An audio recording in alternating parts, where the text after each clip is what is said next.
Morning student. Class 8 में हमारा class 11 में बीएसटी के अंदर हमने व्यावसायिक संगठन के स्वरूप जो हमारा सेकंड चैप्टर था उसमें संयुक्त पूंजी वाली कंपनी के बारे में पूरी जानकारी हमने हासिल कर ली थी। आज इस कंपनी स्वरूप को हम और आगे बढ़ाते हैं। कंपनी के स्वरूप के अंदर हमने कंपनी की विशेषताएं, उसके गुण, उसकी सीमाओं के बारे में अध्ययन किया। साथ ही साथ निजी कंपनी और सार्वजनिक कंपनी के अंतर को भी हमने डिस्कस कर लिया था। आज हम पढ़ने जा रहे हैं कंपनियों के प्रकार। कंपनियां कितने प्रकार की होती है? कंपनियां दो प्रकार की होती हैं। पहला होता है निजी कंपनी और दूसरी होती है सार्वजनिक कंपनी। आइए इसके बारे में हम विस्तार से पढ़ते हैं। निजी कंपनी क्या होती है? निजी कंपनी का अभिप्राय ऐसी कंपनी से होता है जिसके अंदर न्यूनतम सदस्यों की संख्या 2 और अधिकतम सदस्यों की संख्या 200 होती है। दूसरी चीज़ होती है जो अंश पूंजी लगाने के लिए जनता को, यानी अपने अंशों को क्रय करने के लिए जनता को कभी भी आमंत्रित नहीं करती है, जो अपने सदस्यों पर अंशों के हस्तांतरण पर रोक लगाती है। ठीक है, तो ये तीन विशेषताएं होती हैं। अगर कोई भी निजी कंपनी इन तीनों चीज़ों का उल्लंघन किसी भी प्रकार से करती है तो वह निजी कंपनी नहीं होती है और उसको जो भी रियायतें हमारे गवर्नमेंट ऑफ इंडिया की तरफ से या कंपनी एक्ट के तहत मिलती है उन वो छूटों और सुविधाओं से वंचित हो जाती है। इसके उपरांत भी हमें हमारी जो निजी कंपनियां होती हैं कुछ विशेष अधिकार प्राप्त हैं जो कि सरकारी सार्वजनिक कंपनियों को नहीं होते हैं। पहला अधिकार जो विशेष अधिकार प्राप्त होता है कि इसका निर्माण मात्र 2 सदस्यों के लिए से ही हो जाता है, जबकि हमारी सार्वजनिक कंपनी के लिए मिनिमम आपको 7 व्यक्तियों की आवश्यकता होती है। दूसरा, चूँकि अंशों का निगमन जनता को करती नहीं है आमंत्रित, इसलिए उसको प्रविवरण जारी करने की भी क्या नहीं होती है, आवश्यकता नहीं होती है। तीसरी है कि ये न्यूनतम अभिधान राशि जमा किए भी नहीं अपने अंशों का आवंटन कर सकती है। चौथी जो उसको रियायत मिली भी है कि कंपनी को जैसे ही निजी कंपनी को कंपनी एक्ट के तहत जब वो रजिस्टर्ड कराती है, समामेलन पत्र प्रमाण पत्र प्राप्त होता है, वे अपना बिजनेस प्रारंभ कर देती है, जो कि सार्वजनिक कंपनी की दिशा के अंदर जब तक समामेलन के पश्चात आपको व्यापार प्रारंभ करने का प्रमाण पत्र नहीं मिलता है तब तक आप व्यापार प्रारंभ नहीं कर सकते हैं। निजी कंपनी में 2 ही निर्देशकों की आवश्यकता होती है, जबकि अगर सार्वजनिक कंपनी की बात करें तो वहाँ 3 निर्देशकों का होना अनिवार्य होता है। निजी कंपनी के सदस्यों को अनुक्रमणिका रखने की भी आवश्यकता नहीं होती, जबकि सार्वजनिक कंपनी के अंदर ये रखना अनिवार्य होता है। निजी कंपनी के निर्देशकों को ऋण देने पर भी किसी प्रकार का प्रतिबंध नहीं है। ऋण की स्वीकृति बिना सरकार की अनुमति के दी जा सकती है, जबकि ये सुविधा सार्वजनिक कंपनी के लिए सरकार की अनुमति प्राप्त करना अनिवार्य होता है।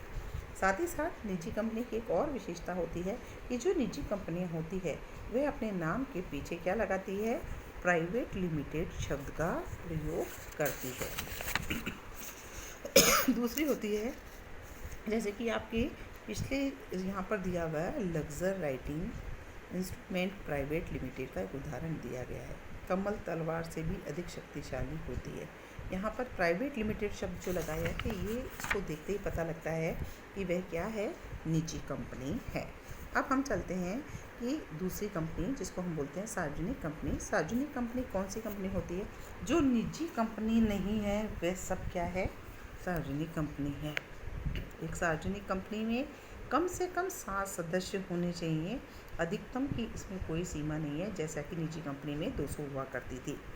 ये अपने अंशों पर हस्तांतरण पर किसी भी प्रकार का रोक नहीं लगाती है तथा जनता में अपने अंशों के लिए आमंत्रित भी करती है। ये अपनी अंश पूंजी के अभिधान के लिए जनता को आमंत्रित करने के साथ एक सार्वजनिक जमा में भी रुपया जमा करा सकती है। यदि एक निजी कंपनी सार्वजनिक कंपनी की सहायक कंपनी है मान लीजिए, तो वह भी क्या मानी जाएगी, सार्वजनिक कंपनी के समान ही मानी जाती है। यहाँ पर आपको बताया गया है कि अभी मैंने आपको बताया आखिरी पॉइंट कि ये पूंजी की अभिधान के लिए जनता को आमंत्रित कर सकती है और जनसाधारण को सार्वजनिक जमा में रुपया भी जमा करा सकती है। अगर सहायक कंपनी है सार्वजनिक कंपनी की निजी कंपनी तो वह भी सार्वजनिक कंपनी ही मानी जाती है। अब आते हैं बात कि एक संगठन के स्वरूप के चुनाव को प्रभावित करने वाले कारकों की बात करें तो अगर पूंजी की उपलब्धता है आपके पास तो सबसे ज़्यादा लाभ किस में होता है, कंपनी में, और सबसे न्यूनतम लाभ किस पे होता है, एकल स्वामित्व वाले स्वरूप को। स्थापना की लागत में सबसे ज़्यादा लाभप्रद जो व्यावसायिक संगठन होता है वो एकाकी स्वामित्व है, क्योंकि उसमें स्थापना की लागत बिल्कुल नहीं आती, जबकि कंपनी में बहुत ज़्यादा आती है। इसी तरह स्थापित करना किसे आसान है? एकल स्वामित्व वाले व्यावसायिक संगठन को बहुत आसानी से एस्टेब्लिश किया जाता है, कंपनी में बहुत औपचारिकताएँ पूरी करनी पड़ती है। स्वामित्व के हस्तांतरण की दृष्टि से देखें तो कंपनी सबसे ज़्यादा लाभप्रद होती है, जबकि एकाकी स्वामित्व जो होता है, एकाकी व्यापार में स्वामित्व का हस्तांतरण नहीं हो सकता है। प्रबंध की योग्यता की बात करें, कंपनी के पास बहुत सारा पैसा होता है तो प्रबंध की योग्यता के कर्मचारियों का चयन कर सकती है। एकाकी स्वामित्व में अकेला व्यापार करने वाला होता है, उसमें प्रबंध की योग्यता का क्या पाता है? अभाव पाया जाता है। अंतर नियमों की बात करें तो एकल स्वामित्व के बहुत आसान है, उसमें ज़्यादा लाभत है। कंपनी में अंतर नियम बहुत ज़्यादा होते हैं, बहुत कॉम्प्लिकेटेड होते हैं। लचीलेपन की बात करें तो एकाकी व्यापार में स्वयं निर्णय लेने वाले आसानी से कुछ भी परिवर्तन कर सकते हैं, जबकि कंपनी के अंदर निर्णय लेने के लिए आपको साधारण सभा बुलानी पड़ती है, उसमें निर्णय लेने होते हैं। निरंतरता की बात करते हैं, कंपनी का एक वैधानिक कृत्रिम व्यक्ति होती है, उसका अपने सदस्यों से अलग पृथक वैधानिक अस्तित्व होता है, इसलिए एक के जाने पर कंपनी के अस्तित्व पर कोई फर्क नहीं पड़ता, निरंतरता से चलती रहती है। जबकि एकाकी स्वामित्व के अंदर क्या एक ही व्यक्ति मालिक है, उसकी अनुपस्थिति व्यापार को समाप्त कर सकती है। दायित्व की बात करें तो कंपनी का जो दायित्व होता है वो उसके अंशधारियों में बटा हुआ होता है, जबकि एकल स्वामित्व के अंदर न्यूनतम लाभ होता है, क्योंकि यहाँ पर हानि लाभ सबके लिए जिम्मेदार वह अकेला ही व्यक्ति होता है। तो इस प्रकार हमने आज कंपनी के प्रकार के बारे में पढ़ा कि किस प्रकार सार्वजनिक कंपनी और प्राइवेट कंपनी डिफरेंट होती है। अंतर मैंने आपको पहले ही पढ़ाए हैं। आप सभी कंपनियों के दोनों प्रकार लिखते हुए दोनों के बीच डिफरेंसेस करें। अंतर का प्रश्न बनता है, इसके ऊपर अंतर के आधार पर आप सब याद करें। आपके पेज नंबर 56 पर Bharat heavy electrical private limited, जिसे हम भेल भी बोलते हैं, ये एक सार्वजनिक उपक्रम की कंपनी है, उसके बारे में भी बताया गया है। आप सभी लोग उसको रीडिंग लगाएं।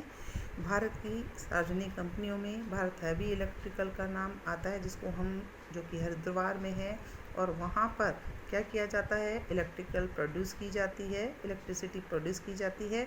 और भेल जो है सार्वजनिक कंपनियों में सबसे महत्वपूर्ण भारतीय सार्वजनिक कंपनी के रूप में है, ठीक है।